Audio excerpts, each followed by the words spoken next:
Is it true that one of Walt Disney's classic animations has one of the lead characters, a little boy, smoking cigars? You're talking about Pinocchio. Yes, there's this scene for several minutes where Pinocchio and other young boys are drinking beer and smoking cigars. What a lovely childhood that must have been. And then they turn into donkeys. So just like us. Yeah. Thank you, Dan. Cheers, Steve. Cheers. Cheers, guys. Cheers. So today we're gonna talk about 10 most popular myths out there. To do with cigars. 10 most popular cigar myths out there. And we're gonna smoke a cigar that you wanted to try the other day. I don't think I have to explain you now what to do with it. There's the schmuck. There we go. We had a look. Actually, it is not called schmuck. It's called something else. But no. But it's not called schmuck. It's debatable. Some people think it is. But I'm not an I expert. I think he's gonna call it a cigar schmuck That until will the be day he dies. That will be known as a schmuck. So Pola Raniego Monte Carlo. I burnt the wrapper last time. You did slightly. Hey, come on, play with this. Play with this. What you have to remember, well, from the last time you smoked a cigar when we were talking about this one, because of the smaller ring, I try to go easy on it. But it's right. It doesn't. It's not as strong. It's very mild. Take a good care of it. It will remain nice and pleasant. Myth number 1. The first myth is that cigar smoking is only for the wealthy. Do you think that's true? Well, obviously knowing you and knowing a lot more about it, but it was the thing that I was, me and lots of people my age and younger and from my background wouldn't consider smoking cigars because it's synonymous with wealthy people. So it does deter people from picking up a cigar and lighting it because it's associated with wealth and that they're expensive and maybe even a class thing. When I was working in Belgium and the Netherlands, we used to have a policeman coming in a uniform. We used to have a plumbers coming in their dirty work clothes to have a cigar in the lounge. So I think it's a bit of a misconception. Well, it's definitely a misconception. Because yes, there are a lot of people smoking cigars are wealthy, but it doesn't limit only to this group. Yes, a lot of places are in 5-star hotels, especially in London. A lot of smoking lounges are in 5-star hotels. You've been to US a couple of times, and I'm sure you haven't visited any cigar places, but I did in Texas, and they're average Joe place. Most of them. They're like a supermarket. We walked in with my wife to one of the big cigar stores very near to our hotel. And it was like a bloody Walmart. I mean, people were going with trolleys between the aisles. And they must have tens of thousands of different kind of cigars.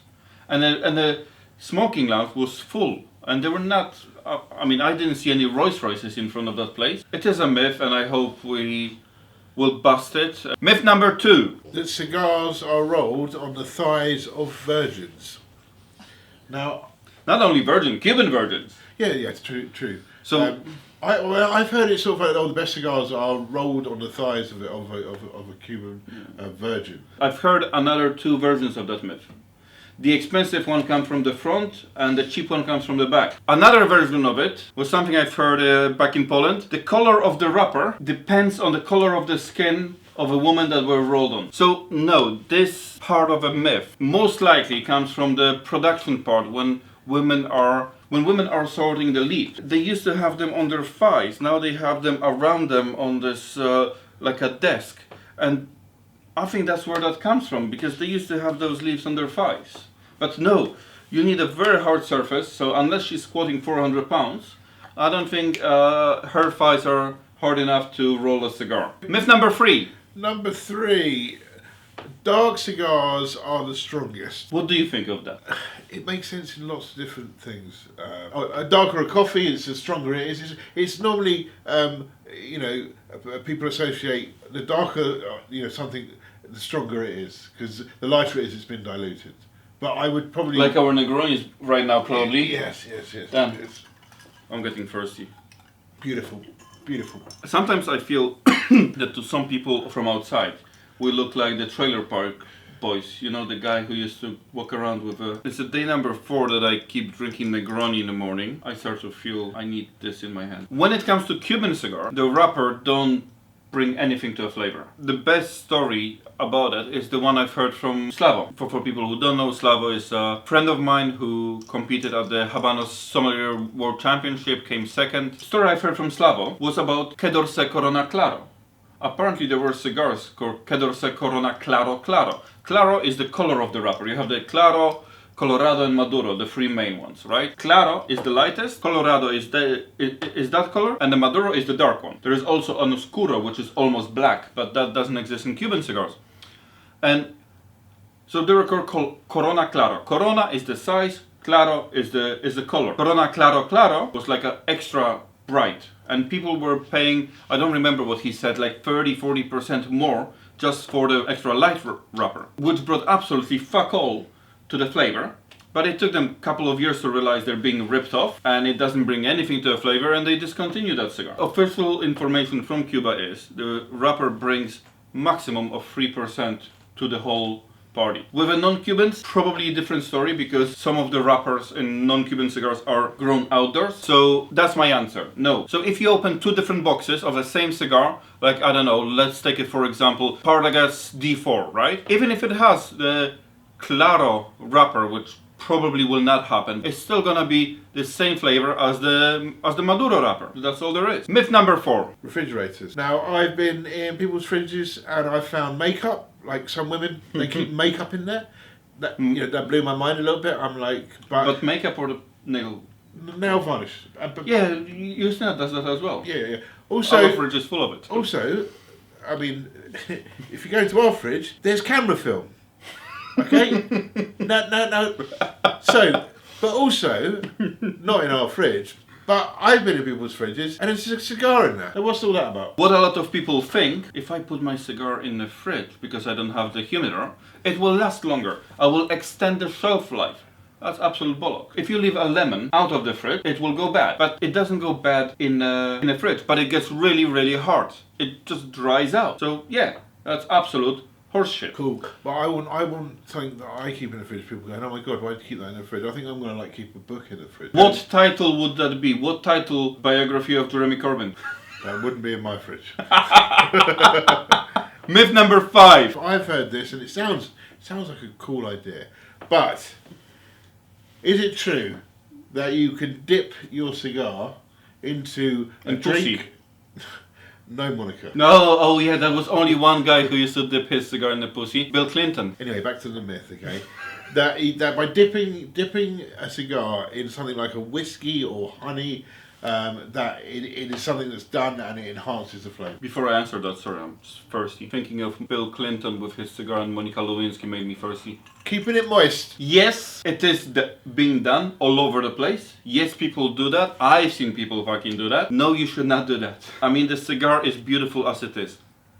That makes sense. I mean, it's like like dipping a whiskey in, I don't know, like adding like lemon or something, honey to a whiskey. You wouldn't do it. Literally. It's like, what is your most expensive whiskey? Oh, it's a Macallan from the 60s. Yes, can I have that with ice and coke? So yes, you can do that, but no. Please don't do that. Myth number 6. The more that you spend on a cigar, the better it is. The more expensive cigars are in some way better. Okay. How do you like the cigar you're smoking right now? I like it. That's a €5 cigar. Again, here Slavo comes around because he's the one who introduced me to this cigar and I absolutely love it. I find a lot of flavor in it. I did smoke some really expensive cigars. Cuban Davidoff, for example, which is probably somewhere between 800 to 1,500 pounds per cigar. And no, you're not paying for the quality. Yes, some of them are better, but it's not a ratio. It's like, okay, if I'm gonna pay 200 pounds for a cigar, it's gonna give me an amazing experience, take me out for a date, and then at the end, suck me off. That's what a lot of people are expecting from, for example, a Bejica. Cohiba Bejica, which is the most expensive one. It goes for about 300 pounds these days around London. It's not gonna be 60 times better than a €5 cigar. Because you're not only paying for the quality of it, you're paying for the rarity. And that is a great segue into number 7. Cigars taste better with age. For me, this myth is true. I would pick a cigar with a little bit of age on it, anytime over what I call double banded cigars, which are the limited edition. They're the one that goes for hundreds and hundreds of pounds, right? I think it all comes down to how they were kept. One thing I don't believe in is that there is a person on this planet who can say, it's like, oh, you know what? This cigar is okay now, but if you give it 10 years, 4 months and 24 days, it's gonna be fucking amazing. You know, we can only guess if it's gonna be good cigar or not. If you smoke a fresh cigar, it's spicy. That's the ammonia, nicotine and all the nastiness that comes with it. With age, the cigar smoothens its flavor. You know, all this nastiness goes away and it uncovers the real flavor. What I love about vintage cigar is the aftertaste, not the flavor it gives, but the aftertaste, the smoothness and how long it lasts. Oi! Oh. I just had to offload the memory card. It just needs a nap over and over again. I'm getting old. You wish you were already there. But there's nothing better than a good nap on your days off. So where were we? Number 8. Is it true JFK ordered an amount of cigars just before the Cuban embargo? Again, yes. Literally a day before, asked one of the staff. I don't know. I can't remember who was that.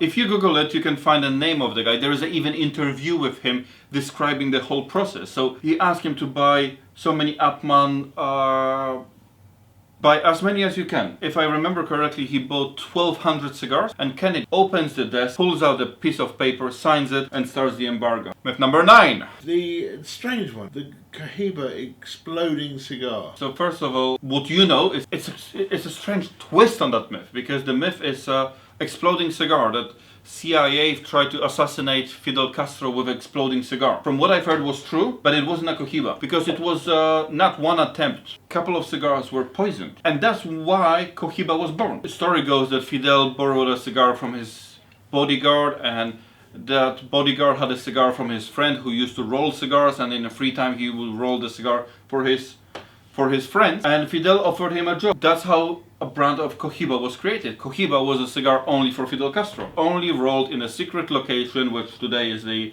El Laguito, the most famous factory in Cuba. But that location was secret, and that was to keep Fidel Castro safe. Myth number 10. Prince Philip is dead. Have you heard about the biggest myth so far? Tell me. The coronavirus was a chemical weapon that went wrong. Have you heard the latest myth? Okay, I think we're gonna end it right here. The world is going crazy.